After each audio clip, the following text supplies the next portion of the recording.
ქართველების მორიგი მიღწევა ტოპ 5 ლიგაში. მიქაუტაძის კომენტარი მარცხის შემდეგ. რატომ დაასვენეს კვარაცხელია და კიტეიშვილის პირადი რეკორდი. ამ და სხვა საინტერესო სიახლეების მოსმენამდე დაალაიქე ვიდეო და გამოიწერე არხი. ეს ძალიან მნიშვნელოვანია. დავიწყოთ საფრანგეთიდან, სადაც 24 წლის ქართველმა ბომბარდირმა გიორგი მიქაუტაძემ მორიგის შესანიშნავი გოლი გაიტანა. აღსანიშნავია, რომ ლიონის და ლანსის დაპირისპირებაში გიორგიმ 79 წუთზე თავური დარტყმით გაათანაბრა, მაგრამ ლიონმა ქულის შენარჩუნებას ვერ შეძლო და 1-2 დამარცხდა. ქართველმა ფორვარდმა შეუცვალად ითამაშა და მთელი შეხვედრის განმავლობაში ძალიან აქტიური იყო. განსაკუთრებით მეორე ტაიმში, როდესაც კარისკენ 4-ჯერ დაარქა. აღსანიშნავია ისიც, რომ გიორგიმ საფრანგეთში თავით გოლის გატანა მეორე შეძლო. ლიგა 1-ის მიმდინარე სეზონში კი მის ანგარიშზე 11 გოლი და 6 საგოლე პასია. გიორგის საშუალოდ 128 წუთში 1 გოლი გააქვს. ამ მაჩვენებლით კი ქართველი ლიგა 1-ში მხოლოდ უსმან დემბელეს და მიკა ბირეთს ჩამორჩება.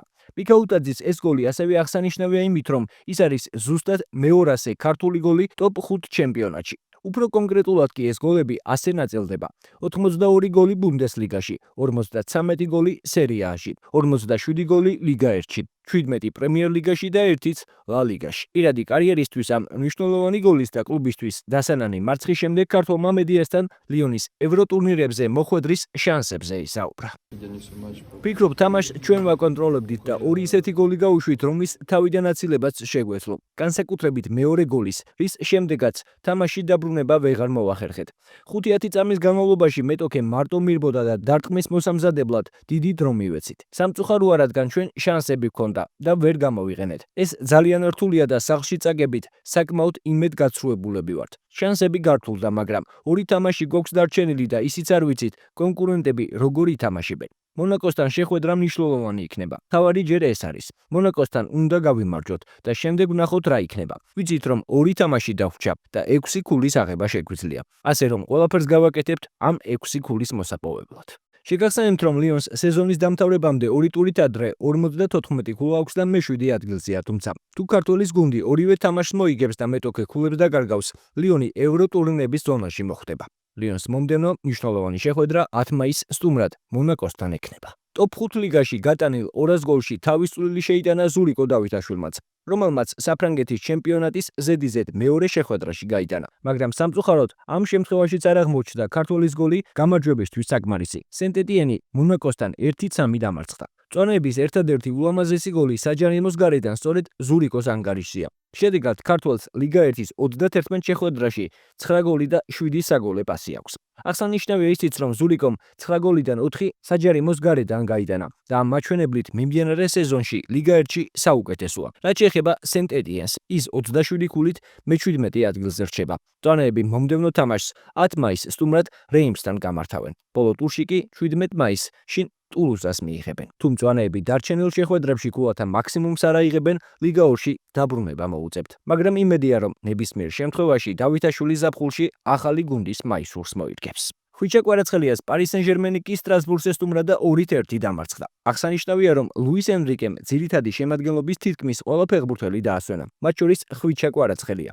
მიზეზი, რა თქმა უნდა, ჩემპიონთა ლიგაზე ლონდონის არსენალთან განმეორებითი შეხვედრა. შეგახსენებთ, რომ პარი სენ-ჟერმენისთვის ამ მარცხს დიდი მნიშვნელობა არ ჰქონდა, რადგან ის უკვე საფრანგეთის ჩემპიონია. ხვიჩა კვარაცხელიას გუნდის და არსენალის მომავალი დაპირისპირება კი 7 მაისს გაიმართება. ერთვიანი პაუზის შემდეგ კი ბუდუ სივზივაძე მოედანს დაუბრუნდა. გერმანიის ბუნდესლიგის 32 ტურში ჰაიდენჰაიმი ბოხუმს დაუპირისპირდა და ფრედ 0-0 ითამაშა.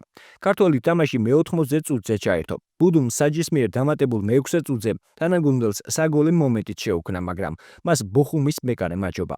შედეგად ჰაიდენჰაიმი 26 ქულით მე-16 ადგილზეა პლეი-აუტის ზონაში. ქართულის გუნდს ბუნდესლიგაში 2 შეხვედრა დარჩა. ერთი სტუმრად უნიონ ბერლინთან 10 მაისს და ერთიც შინ ვერდერთან 17 მაისს. ოთარ კიტეიშვილის გოლით კი ავსტრიის ბუნდესლიგის 29 ტურში გრაცის შტურმმა სტუმრად ლინცი დაამარცხა. შეგახსენებთ, რომ შტურმი ჩემპიონობისთვის იბრძვის და ამ გამარჯვებას დიდი მნიშვნელობა ჰქონდა. შეხვედრის ერთ-ერთი გოლი ქართველმა ნახევარმცველმა 58 წუთზე გაიტანა. ამასთან ეს კიტეიშვილის მე-12 გოლი იყო ავსტრიის ბუნდესლიგის მიმდინარე სეზონში. ქართველს 1 გოლი ჩემპიონთა ლიგაზეც აქვს. 13 გოლი კი მისი საკლუბო კარიერის საუკეთესო შედეგია. რაც შეეხება გრაცის შტურმს, ის ბუნდესლიგას 36 ქულით ლიდერობს და მომდევნო ტურში 9 მაისს ზალცბურგს უმასპინძლებს. საქართველოს ნაკრების კაპიტანი გურამ კაშია კი ბრატისლავის სლოვანთან ერთად სლოვაკეთის ჩემპიონი ZZ მეოთხედ გახდა. ქართველის გუნდმა გამარჯვება 2 ტურით ადრე ჟილინასთან 4-3-ის გამარჯვების შემდეგ იზეიმა. შეგახსენებთ, რომ კაშია სლოვაკურ გუნდში ჩვენი ნაკრების ყოფილი მწვრთნელის ვლადიმერ ვაისის ხელმძღვანელობით ზუსტად 4 წელია თამაშობს და 4-ვე შემთხვევაში ჩემპიონი გახდა. ახლა კი კალათბურთი და ესპანეთის ლიგა ენდესას მორიგი ტური, სადაც გიორგი შერმადინის ტენერიფემ სტუმრად ჟირონა 93-84 დაამარცხა. ამ გამარჯვებაში კი ქართველმა დიდი წვლილი შეიტანა. შერმადინმა 29 წუთში 14 ქულა 5 მოხსნა და 1 პასი მიითვალა, რაც ასევე მნიშვნელოვანი არის ის, რომ ქართველი შეხვედრის MVP გახდა. შეგახსენებთ, რომ ტენერიფე 24 მოგებითა და 7 წაგებით მეორე ადგილზეა. პლეი-ოფში უკვე გასულია და მომდევნო ტურში 18 მაისს ფორსა ლეიდას ესტუმრება. საქართველოს ნაკრების კაპიტანი თორნიკე შენგელია კი ბარსელონას სურს. გავრცელებული ინფორმაციით, ბარსელონა 34 წლის შენგელიას 3 წლიან კონტრაქტს თავაზობს. შეგახსენებთ, რომ ქართველ ფორვარდს ვირტუს ბოლონიასთან კონტრაქტი ეწურება და ზაფხულში თავისუფალი აგენტი ხდება. თუ ეს ტრანსფერი განხორციელდა, შენგელია ლიგა ენდესას 5 წლიანი განშორების შემდეგ დაუბრუნდება. ის 2014-2020 წლებში ბასკონიაში თამაშობდა. რაც შეეხება ვირტუს, ის იტალიის ჩემპიონატს 22 მოგებითა და 7 მარცხით ლიდერობს. ბოლოს საქართველო და კრისტალბეთ ეროვნული საფეხბურთო ლიგის მე-12 ტური, სადაც გაგრა დინამო ბათუმს დაუპირისპირდა და ფრედ 1-1 ითამაშა. აღსანიშნავია, რომ ბათუმელები 90 წუთამდე მარცხდებოდნენ, თუმცა ბოლო წუთზე ჯალენ ბლესას გოლით ქულის მოპოვება შეძლეს. აღსანიშნავია, რომ ბლესამ ბურთი ZZ მეოთხე შეხვედრაში გაიტანა. საგოლე მოქმედების გარეშე კი უკანასკნელი 7 თამაშია მოედანს არტოვებს. გაგრას მხრიდან კი გოლი ბრაზილიელი ლეგიონერის პედრო ბროჟესის ანგარიშზეა. საქართველოს ყველაზე ტიტულოვანმა კლუბმა დინამო თბილისმა კი საკუთარ სტადიონზე ფოთის კოლხეთს უმასპინძლა და 3-0 დაამარცხა. გოლების სტუმართა კარში მათე ვაძაძემ, თორნიკე მორჩილაძემ და ცვლილებაზე შემოსულმა ნოდარ ლომინაძემ გაიტანეს.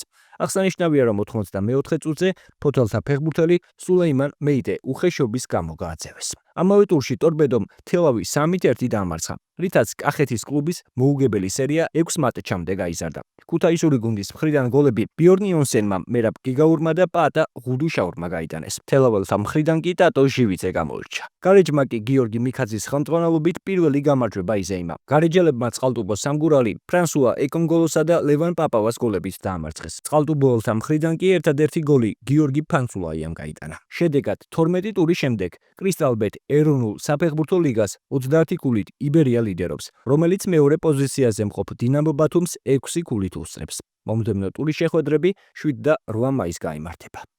ბოლოს, თუ მოგეწონა ვიდეო, დალაიქე, გამოიწერე არხი და ჩართე ზარის ღილაკი, რომ არ გამოგჩეს შემდგომი სიახლე.